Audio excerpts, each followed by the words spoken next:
সবাইকে পবিত্র মাহে রমজানের শুভেচ্ছা ও শুভকামনা। আমরা জানি রমজান মাস একটি বিশেষ তাৎপর্যপূর্ণ মাস এবং এই মাসে আমাদের খাদ্যাভ্যাস এবং জীবনযাত্রায় অনেক পরিবর্তন আসে। এই জীবনযাত্রাকে মেনটেন করে, এই সিয়াম সাধনাকে মেনটেন করেও কিভাবে সুস্থ সবলভাবে আমাদের মেরুদণ্ড এবং আমাদের হাড়ের যত্ন নেওয়া যায় সেই সংক্রান্ত কিছু টিপস আমি আপনাদেরকে দিতে চাই।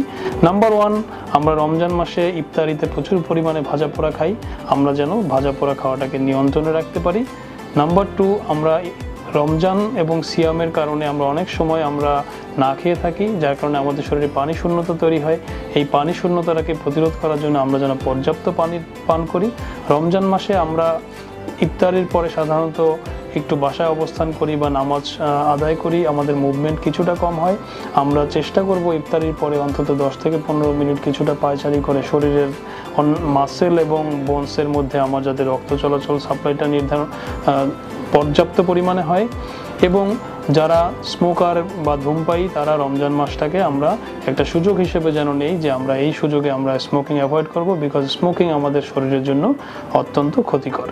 সর্বোপরি পরিবারের সবাইকে নিয়ে একটি সুস্থ সুন্দর রমজান মাস আপনারা পালন করুন, সিয়াম সাধনায় সর্বোচ্চ সার্থকতা অর্জন করুন এবং একই সাথে নিজের শরীরকে ভালো রাখুন, নিজের মেরুদণ্ড, নিজের হাড় এবং নিজের মাংসপেশিকে ভালো রাখুন।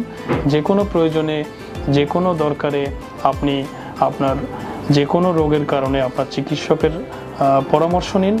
সব কিছু মিলে আপনারা ভালো থাকুন, সুস্থ থাকুন। একটি সুন্দর মাহে রমজান আপনাদের জীবনে শান্তি বয়ে আনুক। সবাইকে অসংখ্য ধন্যবাদ।